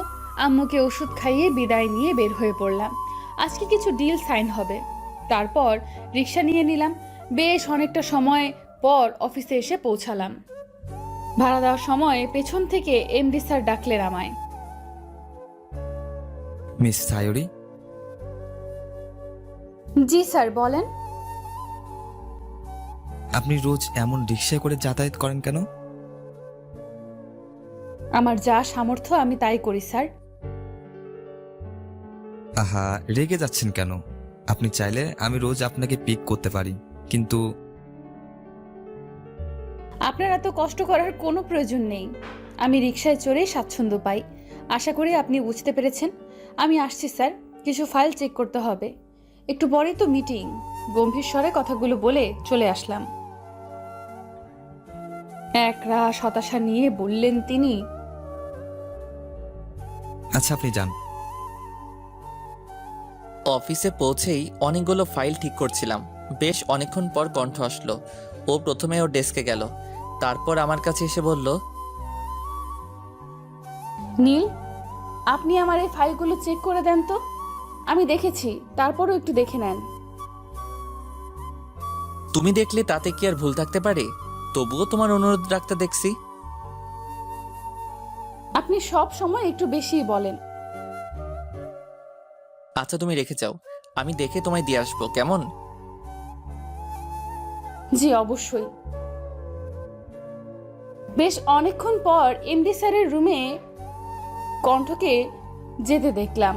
তারপর প্রচুর চিৎকারের আওয়াজ শুনতে পেলাম। বুঝতে পারলাম স্যারের সাথে কণ্ঠের নিশ্চয়ই কোনো ঝামেলা হয়েছে। ছুটে গেলাম সেখানে। গিয়ে দেখি স্যার কণ্ঠের গায়ে হাত তুলতে যাচ্ছিলেন। আমি তাড়াতাড়ি করে ওনার হাত ধরে ওনাকে আটকে দিলাম। উনি উত্তেজিত হয়ে হাত ছুটতে লাগলেন। তারপর অফিসের অন্যান্য স্টাফরাও ছুটে আসেন এই কোলাহলের শব্দে। কণ্ঠ চোখ মুখ শক্ত করে দাঁড়িয়ে আছে, রাগেও ফোঁসফোঁস করছে। আমি এখানে সময় মতো না পৌঁছালে মারাত্মক কিছু একটা হয়ে যেত। কিন্তু কি এমন হলো, হঠাৎ এমন রণাঙ্গনে পরিণত হয়েছে কেন? অনেক কৌতূহল মনে চেপে রেখে পরিস্থিতি শান্ত করার চেষ্টা করছি। তারপর সুযোগ বুঝে কণ্ঠকে নিয়ে বেরিয়ে এলাম। আজকের ক্লায়েন্ট মিট আপ আপাতত স্থগিত করা হয়েছে। কিছুই বুঝে উঠতে পারলাম না। মুহূর্তের মাঝে অফিসের পরিবেশ পাল্টে গেল। সবাই অবশ্য স্যারকে হাত তোলার অবস্থায় দেখেনি, শুধুমাত্র উত্তেজিত অবস্থায় দেখেছে। তারা ধারণা করছে যে কোনো ইম্পর্টেন্ট ফাইল হয়তো বা কণ্ঠ ভুল করেছে, তাই স্যার এতটা উত্তেজিত হয়ে পড়েছেন। কিন্তু আমার মন বলছে অন্য কিছু। কণ্ঠকে জিজ্ঞেস করতে হবে। আজকে অফিস তাড়াতাড়ি ছুটি হয়ে গেল। কণ্ঠ কোনো কথা না বলেই চলে গেল। আমিও আর কিছু বলিনি ওকে। রাতের আকাশ মেঘাচ্ছন্ন হয়ে রয়েছে। শিশির বিন্দু জানালার গ্রিলে জমেছে, মনের কোণেও মেঘ জমেছে। হৃদয় উঠোন জুড়ে আজ শুধুই বিষণ্ণতা। কোথাও কি শান্তি নেই? কেন জীবন এত তোলপাড়? জীবন যদি থমকে যেত। বারান্দায় বসে এই কথাগুলো এক মনে ভাবছে কণ্ঠ। কি তার অপরাধ? মেয়ে হয়ে জন্মানোটাই হয়তো তার জীবনের মস্ত বড় অপরাধ। বুক চিরে বেরিয়ে এলো একরাশ দীর্ঘশ্বাস। আজকে এমডি স্যার আবারও কণ্ঠকে অপমান করেছে। নীলের সাথে দু চারটা কথা হেসে বলেছে বলেই কি সে বেহায়া? এতটা নীচ কেন মানুষের মন মানসিকতা? রেগে গিয়ে কণ্ঠ কম কথা শোনায়নি ওই লোকটাকে। পরবর্তীতে মিস্টার শোভন অবশ্য কণ্ঠকে কল করে দুঃখ প্রকাশ করেছে। প্রতি উত্তরে কণ্ঠ ছিল নিশ্চুপ। কালকে কণ্ঠকে শোভন একটা রেস্টুরেন্টে দেখা করতে বলেছে। কণ্ঠ জবাবে হ্যাঁ সূচক উত্তর করেছিল। যেহেতু অফিসে চাকরি করতে হবে, তাই বসের কথা না শুনে কি কোনো উপায় আছে? রাতে নীল অনেকবার কল করেছিল কণ্ঠকে, কিন্তু সে রিসিভ করেনি। তার মন পাড়া যে আজ বিষণ্ণতার চাদরে ঢেকে আছে, তাই এই বিষণ্ণতার সময়টা একান্তেই নিজের সাথেই কাটাতে ভালো লাগে তার। বর্তমানে হঠাৎ করেই হারিয়েছিলাম অতীতের পাতায়। ফোনের ভাইব্রেশনে ফিরে এলাম বর্তমানে। স্ক্রিনে স্যার লেখাটা জলজল করছে। লোকটা আসলে চাই কি? বলেছি তো তাকে আমি বিয়ে করতে পারবো না। এমন নির্লজ্জ বেহায়া মানুষ আমি আমার জীবনে দুটো দেখিনি। কলটা কেটে দিলাম। সময় এখন সন্ধ্যে 7:30। আকাশ মেঘাচ্ছন্ন হয়ে রয়েছে। আমার জন্ম হয়েছিল বোধহয় কষ্ট পাওয়ার জন্যই। হয়তো মৃত্যুই পারবে আমাকে এসব থেকে মুক্তির পথ খুঁজে দিতে। কিন্তু আমার আম্মুর কি হবে আমি না থাকলে? মানুষটা যে আমি ছাড়া আর কেউ নেই, ছেলে থেকেও নেই। এমন সন্তান গর্ভের কলঙ্ক। আল্লাহর কাছে একটাই প্রার্থনা সব সময় করি, আমার অবর্তমানে যেন আমার মায়ের কোনো কষ্ট না হয়। অনেক হতাশ আমি আমার জীবন নিয়ে। কত স্বপ্ন ছিল জীবন নিয়ে, অথচ সব স্বপ্নই রয়ে গেল, বাস্তবে রূপ পেল না। না হতে পারলাম কারো ভালোবাসার মানুষ, আর না হতে পারলাম মা, না হতে পারলাম জীবনে প্রতিষ্ঠিত। কি হলো, কেন হলো? সবটাই ধোঁয়াশা, যার নেই কোনো উত্তর। ভাবনা চিন্তারাও আজকাল খাপছাড়া হয়ে গেছে। আজ যদি নীলের মতো একজন জীবন সঙ্গী পাশে পেতাম, হয়তো তার কাঁধে আমার মাথাটা রেখে সব কষ্টগুলো দুজনায় ভাগ করে নিতাম। হতাশা হয়তো আমায় ছুতে পারতো না, কিন্তু সবটাই যে অবাস্তব। চিন্তার জগৎ থেকে বেরিয়ে এলাম। কালকে রিজাইন করছি, এটাই ফাইনাল। এবারে একটু ঘুমানোর চেষ্টা করতে হবে। এত জলদি কোনো দিন ঘুম আসবে না জানি, তবুও ঘুম ছাড়া কেউ শান্তি দিতে জানে না। ও নীলকে একটা কল করি, সবটা বলতে হবে ওনাকে। যেই ভাবা সেই কাজ। হ্যালো কণ্ঠ, তুমি ঠিক আছো? দুদিন যাবৎ কল পিক করছো না কেন? কি হয়েছে তোমার? কল রিসিভ করেই উদ্বিগ্ন স্বরে কথাগুলো এক নাগারে বলে শ্বাস নিলেন নীল। শান্তভাবে কথাগুলো বলল কণ্ঠ। আমি কোথাও পালিয়ে যাচ্ছি না। আগে একটা কথা বলেন তো, আপনি কোথায় এখন? ক্লান্ত স্বরে বলল নীল। আমি একটু বাজারে এসেছি, কালকে মাকে ডাক্তারের কাছে নিয়ে যেতে হবে তো, তাই সময় পাবো না। আবার বাসার বাজারও শেষ। আপনি কাজ শেষ করে আমাকে কল দিয়েন। আর শোনেন, তাড়াহুড়ো করতে হবে না। আচ্ছা রাখি তাহলে। আমি অফিস থেকে এই কিছুক্ষণ আগে বের হয়েছি। আমারও মনে হয়েছিল। অপরদিকে নীল নিজের দায়িত্বগুলো সঠিকভাবে সম্পূর্ণ করার কাজে মনোযোগ দিয়েছে, কেননা কণ্ঠের সাথে কথা বলার পর তার মন শান্ত হয়েছে। মনের যে অস্থিরতায় সে ভুগছিল তা থেকে যেন খানিকটা মুক্তি সে পেয়েছে। আচ্ছা, এই মাছগুলো কি তাজা? হ মামা, লইয়া যান, এক্কেরে ফ্রেশ মাছ। আচ্ছা আমাকে এইগুলো দেন। কত টাকা হয়েছে? সব মিলাইয়া 1575 টাকা। আরে বেশি চাচ্ছেন কেন? অহন মাছের রেট একটু বেশি, মাছের আকাল পড়ছে ভাইজান। আচ্ছা দিয়ে দেন। মাছ কিনে নীল এগিয়ে গেল সবজির বাজারের দিকে। মাছ প্রায় শেষের দিকে, তাই হাতে খুব একটা বেশি টাকা নেই। সেই জন্য খুব হিসাব করে খরচ করতে হচ্ছে তার। এবার সবজির বাজারে গিয়ে নীল জিজ্ঞেস করলো, তাজা কিছু সবজি দেন তো। আর কি নিবা আব্বা? বেগুন, বরবটি, ফুলকপি, টমেটো আর আলু দেন আপাতত। আচ্ছা তুমি খারাপ আব্বা, আমি দিতাছি। কত টাকা হলো? সব হাফ কেজি করে দিছি, 365 টাকা। দিয়ে দেন। আজকের আর রিকশায় করে যাওয়া যাবে না। কালকে আবার আম্মুকে নিয়ে বের হতে হবে। হাতে বাড়তি টাকা না থাকলে সমস্যা।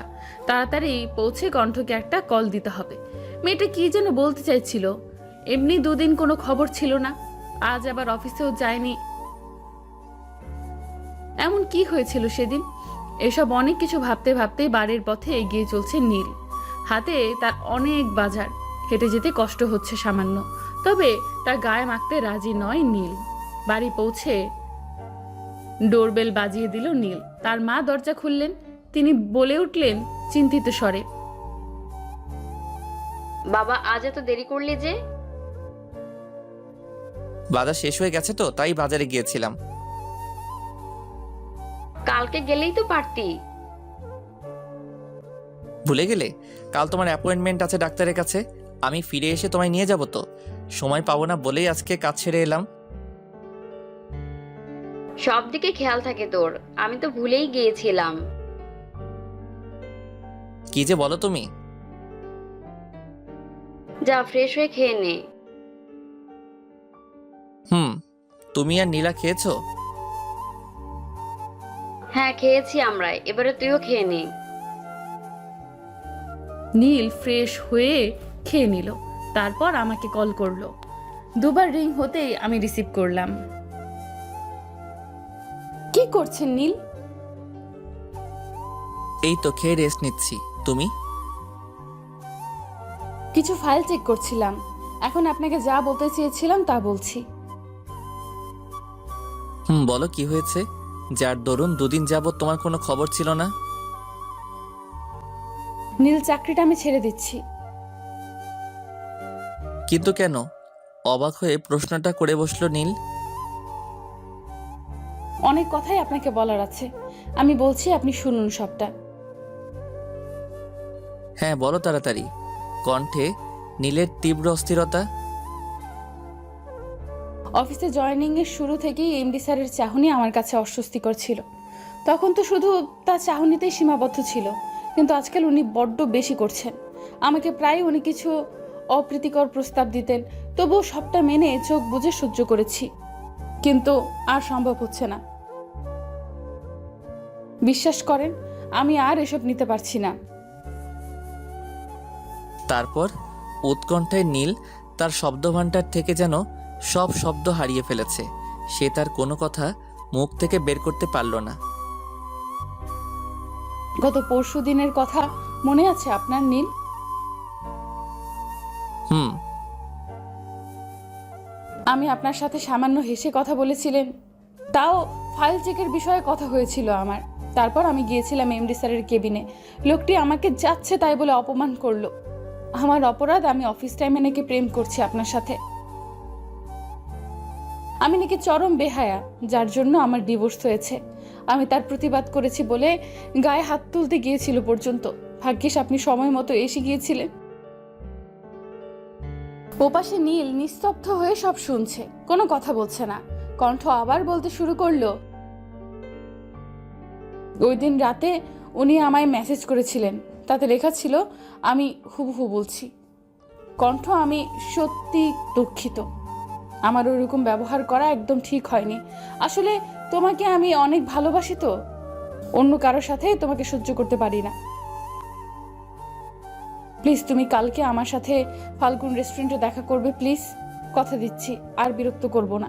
আমিও তার এমন সরল স্বীকারোক্তি দেখে তার সাথে দেখা করব সিদ্ধান্ত নিই। রেস্টুরেন্টে কি হলো কণ্ঠ?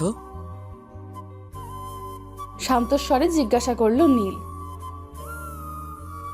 বলছি, উনি আমাকে বিয়ের প্রস্তাব দিলেন। এর আগেও 2 বার দিয়েছিলেন। আমি প্রস্তাব নাকচ করে দেওয়ায় উনি বললেন আপনার চাকরি নাকি থাকবে না, আর আমি নাকি আপনাকে ভালোবাসি। তা তোমার কি জবাব ছিল? বাসো নাকি ভালো আমায়? আমার জবাব ছিল, আপনি আমার ভালো বন্ধু, আমার কলিগ, কিন্তু আমাদের মাঝে এর বাইরে কোনো সম্পর্ক নেই। ও দেখা যাক কাল কি হয়। তুমি নিজেকে অপরাধী ভেবো না। আমার চাকরি গেলে যাক, তুমি তোমার স্বাচ্ছন্দ্য বেছে নাও। আহা। কণ্ঠ প্রচন্ড আফসোস করে কথাগুলো বলল। আপনার অনেক বড় ক্ষতি হয়ে যাবে আমার জন্য, কিন্তু এই চাকরিটা ছেড়ে দেওয়া ছাড়া যে আর কোনো উপায় দেখছি না আমি। আমায় ক্ষমা করবেন নীল। দেখা যাক না কি হয়। আচ্ছা রাখছি, তুমি ঘুমিয়ে পড়ো, আর প্লিজ টেনশন করো না। হুম। কলটা কেটে দিল কণ্ঠ। 24 মিনিটের দীর্ঘ কথোপকথনের পরিসমাপ্তি ঘটল অবশেষে, কিন্তু 2 প্রান্তে অবস্থিত নীল কণ্ঠের উদ্বেগ উৎকণ্ঠা বেড়ে চলছে। কি ঘটতে পারে আগামীকাল? হয়তো বিষয়টি মেনে নেওয়া দুপক্ষের জন্যই কষ্টসাধ্য হবে। নির্ঘুম থেকে দুজনের রাত কাটল নানান মুখরোচক চিন্তাভাবনায়। রাতের শেষ প্রান্তে অবশ্য ক্লান্তির ভারে উভয় নেত্র যুগল বন্ধ হয়ে আসে। তারা হারিয়ে যায় ঘুমের ঘোরে। পরদিন সকালে নীল অফিসের উদ্দেশ্যে তৈরি হচ্ছে, তবে তার মনে অজানা আশঙ্কা। আশঙ্কাটা আসলে চাকরি হারানোর নাকি কণ্ঠকে হারানোর, তা ঠিক ঠাওর করতে পারছে না নীল। তবে অজানা ঝড়ের আশঙ্কায় নীলের মনের ভেতরটা প্রচন্ড আনচান করছে। মনে হচ্ছে আজ কোনো ভয়াবহ ঝড়ের পূর্ব মুহূর্তের থমথমে নীরবতায় ছেয়ে গেছে হৃদয় উঠুন। এমন সময় নীলের কানে নীলার ডাক ভেসে এলো। সে বেরিয়ে এলো নিজের চিন্তার জগৎ থেকে, মনোযোগ দিয়ে নীলার কথায়। ভাইয়া আজকে কখন আসবি? আজকে বিকেল 4টায় বেরোবো। আসতে আসতে 20 মিনিট লাগবে হয়তো।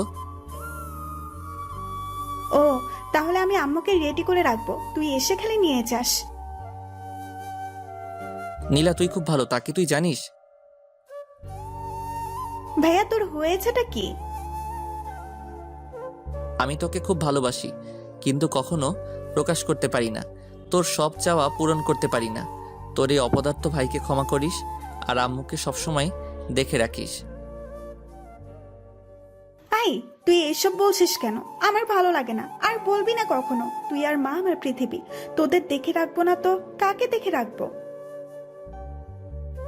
হঠাৎ নীলের মা ছুটে আসেন নীলার চেঁচামেচি শুনে। ছেলেটা বের হচ্ছে, তা তুই সকালবেলা এমন চিৎকার জুড়ে দিলি কেন? আরে আম্মু ওকে বুঝি বলেছি বলে। মিষ্টি হেসে বোনকে বাঁচিয়ে দিল নীল। তুইও পারিস বটে। এখন যা অফিসে, দেরি হয়ে যাবে নয়তো। আচ্ছা আম্মু, তুমি তৈরি থেকো, আমি নিয়ে যাব কিন্তু। আর আম্মু, কখনো তোমার মনে কষ্ট দিয়ে থাকলে মাফ করে দিও। মনে পুষে রেখো না তোমার অভিমান। না রে বাবা, তুই আমার মনে কখনো আঘাত দিস নাই, তবে তোর বিয়ের কথা বললেই কেমন যেন করিস। আচ্ছা আর করবো না, এবার আসি তবে, নয়তো খুব দেরি হয়ে যাবে। আয় বাবা।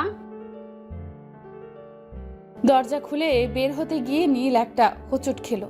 তারপর খানিকটা সময় থেমে রইল, কিন্তু নীলের মা এই ঘটনা দেখে অস্থির হয়ে বললেন, বাবা তুই একটু পরে বের হ, যাওয়ার পথে কেমন বাধা পড়লো। আহা আম্মু, তুমিও না, একটু অন্যমনস্ক হয়ে পা বাড়াতে গিয়ে সামান্য হোঁচট খেয়েছি, তাতেই অস্থির হয়ে পড়লে? না বাবা, আমার মনটা কেমন যেন করছে, কিছু ভালো লাগছে না। বাবা তুই সাবধানে যাস।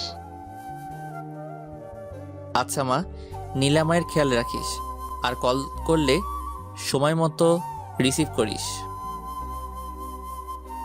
আচ্ছা ভাইয়া। নীল নিজের উদ্দেশ্যে যাত্রা শুরু করলো, তবে দরজা থেকে বেরিয়ে একবার পিছু ফিরে তাকালো। তার মায়ের চিন্তিত মুখখানা আর বোনের অস্থিরতায় পূর্ণ মুখবয়ব এক নজরে দেখে নিল।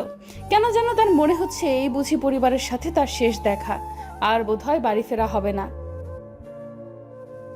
কিন্তু হঠাৎ এমন অবান্তর চিন্তার কুল কিনারা উদযাপন করতে অক্ষম হলো নীল। অপরদিকে সকালে বাসার সব কাজ ছেড়ে কণ্ঠ নিজের গুরুত্বপূর্ণ কাগজপত্র গুছিয়ে রওনা দিল গন্তব্যের উদ্দেশ্যে। বের হওয়ার পূর্বে সে তার বাঁকে দীর্ঘক্ষণ শক্ত করে জড়িয়ে ধরেছিল। তার মনে হচ্ছিল মাকে ছেড়ে দিলে বুঝি সে হারিয়ে যাবে। আজ কণ্ঠের চোখে শুধু সেদিনের সেই দুঃস্বপ্ন ভাসছে। হঠাৎ চারিদিক ধোঁয়াময় হয়ে ওঠে, নীল হারিয়ে যায়, আর কণ্ঠের শ্বাস নিতে প্রচুর কষ্ট হয়। কিন্তু কেন আজকে এসব মনে পড়ছে কেন হঠাৎ?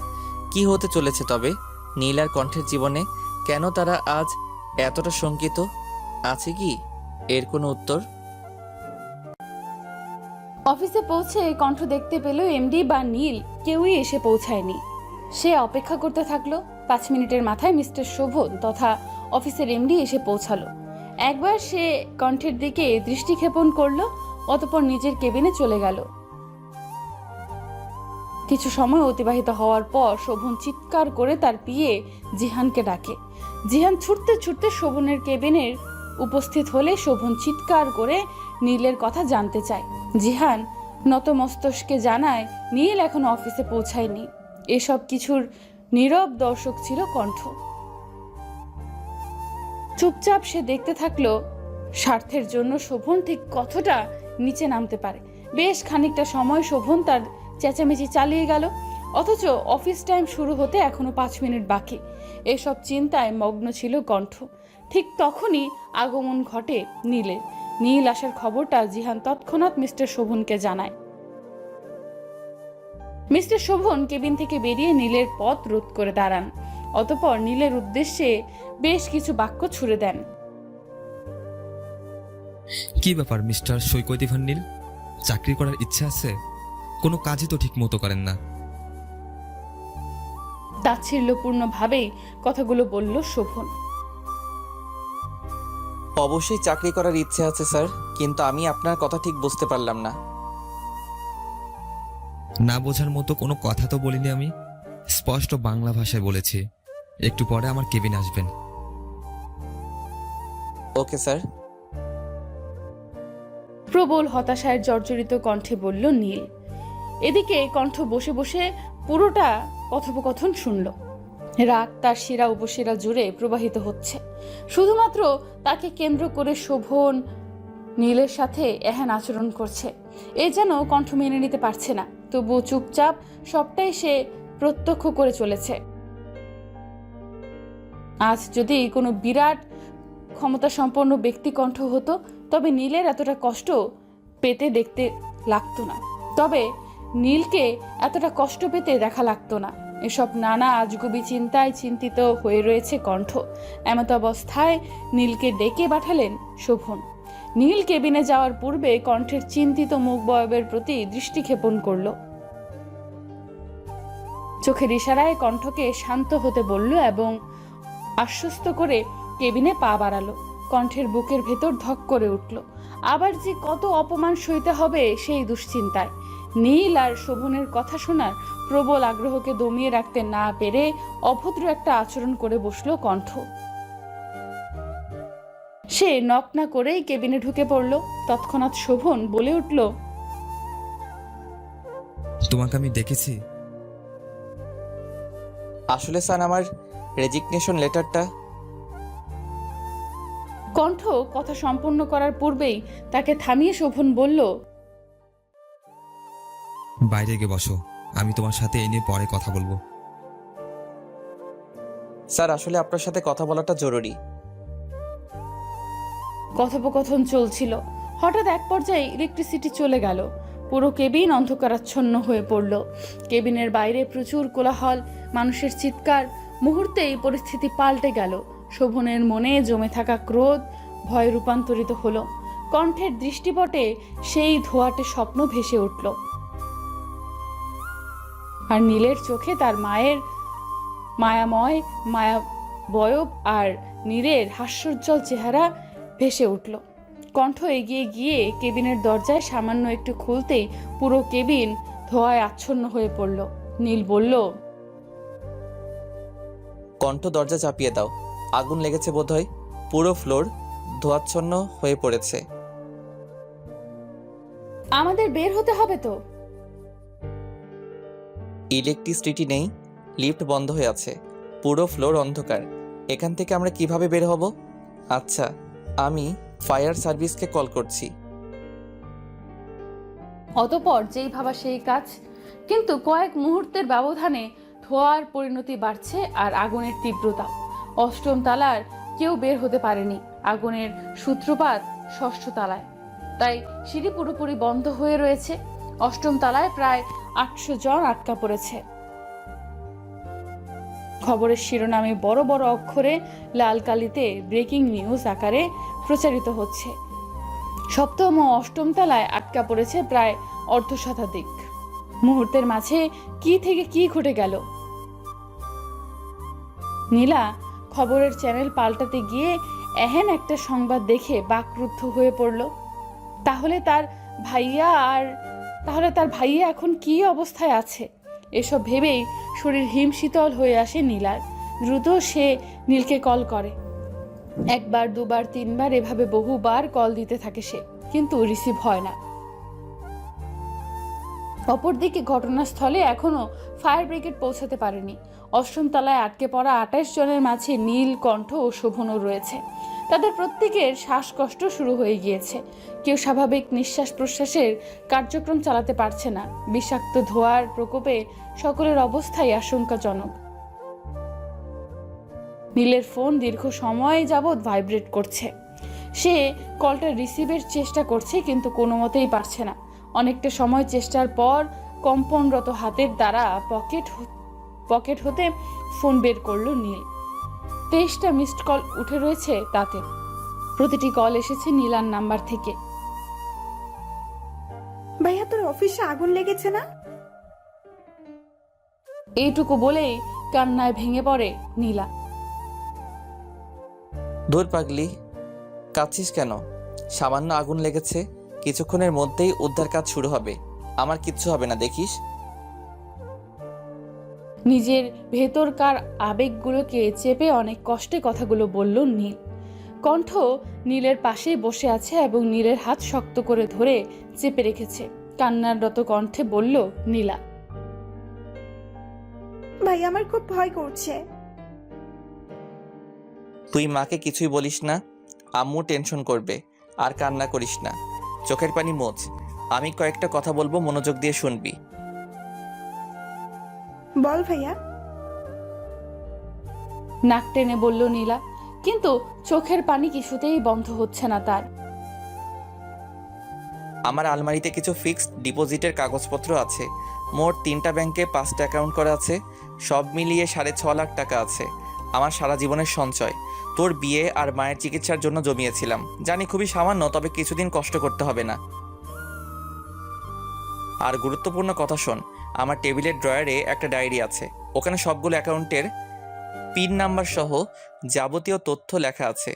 কি হলো, শুনছিস তো নাকি কেঁদেই যাচ্ছিস? আমি শুনেছি ভাইয়া। ভাইয়া তোর খুব কষ্ট হচ্ছে না রে? বলেই ডুকরে কেঁদে ওঠে নীলা। তা তো একটু হচ্ছেই। কাজের কথা শোন, তুই আলমারি খুলে কাগজপত্রগুলো খুঁজে দেখ, আমি লাইনে আছি। আর ডায়েরিটাও খোঁজ, না পেলে বল। আমার জমানো কিছু টাকা আলমারির নিচের তাকে কাপড়ের ভাঁজে আছে। সব খুঁজে দেখ জলদি। ভাইয়া আমি পারবো না। কথা কম বল আর চোখ মোছ। যা বলেছি তা শোন। নীলের শ্বাস নিতেই কষ্ট হচ্ছে। কলটা নীল কেটে দিল। নীলা রে, আমার মনটা যেন কেমন করছে। নীল আসবে কখন? এসে পড়বে হয়তো, কাজে আটকে গেছে। গলা স্বাভাবিক করে মায়ের ঘরের দরজার আড়ালে দাঁড়িয়ে বলল নীলা।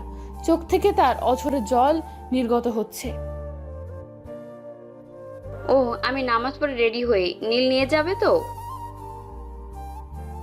নীলা কোনো উত্তর দেয় না। কণ্ঠ অনেক চেষ্টা করে কথা বলার, কিন্তু তীব্র গলার জ্বালায় তা প্রায় অসম্ভব হয়ে উঠেছে। তবুও সে নীলকে উদ্দেশ্য করে বলে, নীল, আপনাকে একটা মিথ্যা কথা বলেছি গতকাল রাতে। আমি না আপনাকে খুব ভালোবাসি।